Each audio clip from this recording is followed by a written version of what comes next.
Делегация из 6 членов администрации госагентства Забылгари-Тивчужбина, которую возглавлял Росин Иванов, прибыла к 11 часам. Это его первый визит в Тараклию, однако гостем он здесь себя не чувствовал. Аз, доколкото знам, тук хората в този край са българи по народност, по съзнание, по обичай, така че наистина се чувствам на едно място, където е България. Затова предпочетахме с моя екип да не останем да празнуваме националния празник, който знаете, че е след 2 дни на държавата 3 март, а да дойдем тук, защото нашето мото на агенцията, а и на екипа, който представлявам, е, че България е там, където има българи. Столь близкие по болгарскому духу тараклийцы поспешили открыться перед собратом. Один из местных болгар, Виктор Буремичков, 6 лет ждал от чиновников Болгарии признания его как истинного патриота. В 2005 году он подал документы на получение болгарского гражданства и совсем недавно получил ответ. Всичката жизнь съчетавах българен, работа на тези земя. Аз съобщавам с българи и от тук от присъствующи или някой в град Тараклия или в район Кагул или по всичката Молдова, като ще каже, че аз не съм достоен българен да бъда българен, значи аз ще се откажа.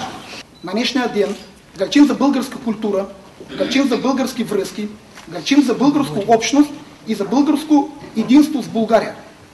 И аз через 6 години, уважаеми съграждани, получавам отказ. За мен е най-голямо унижение в моя живот да получа отказ от майката България. Ние всичката жизнь бяме българи за молдованти и най-наподире, се извинявам, са останали молдовани за българи. Ответ председателя не заставил себя долго ждать, хотя таких вопросов, по его словам, он не ожидал. Готовился он к проблемам культурного характера. Това е мнението на съвета по гражданство в Министерство на правосъдието. А в Държавната агенция за българите в чужбина имат издадено удостоверение, в което пише, че сте от български произход. Това, което агенцията може да направи, е направила за вас. А решението на съвета по гражданство се взема от 11 члена на този съвет след гласуване. Ако желаете, можем да проверим вашия случай и да видим защо съвета по гражданство, където ние сме само един от членовете, е гласувал против. Но за вашия случай мога да ви уверя, че члена на съвета по гражданство, който от агенцията е гласувал да ви бъде дадено гражданство. Но обиженная душа тараклийского болгарина не могла смириться с тем, что кто-то другой, не столь преданный болгарским традициям, вправе получить документы, удостоверяющие его как гражданина Болгарии. Днеска молдованин, аз не съм националист. С фамилия Нибуно, аз мога документално да предоставя информация. Йорго Сокол, Куржос. И няма да ви перечислявам фамилии по каула, дето не е, че не знаят българска приказка. Ти, когато чуят българска приказка, им става лошо. До того национално настроено има част население и получава български пашпорт. И одат майката България с български пашпорт.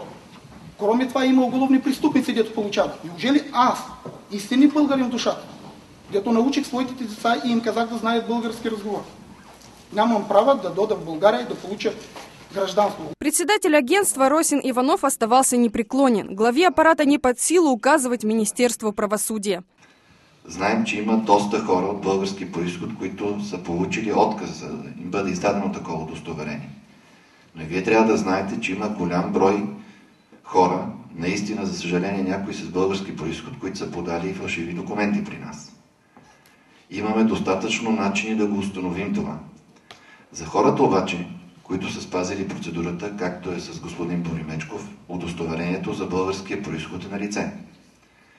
Дали обаче ще получите предложение за даване на българско гражданство, както ви казах, зависи само от Министерство на правосъдието.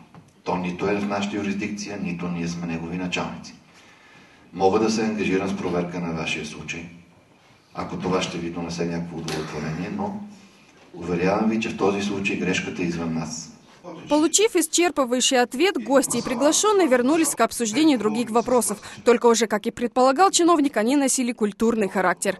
Лидия Посларь, Сергей Кайряк, НТС.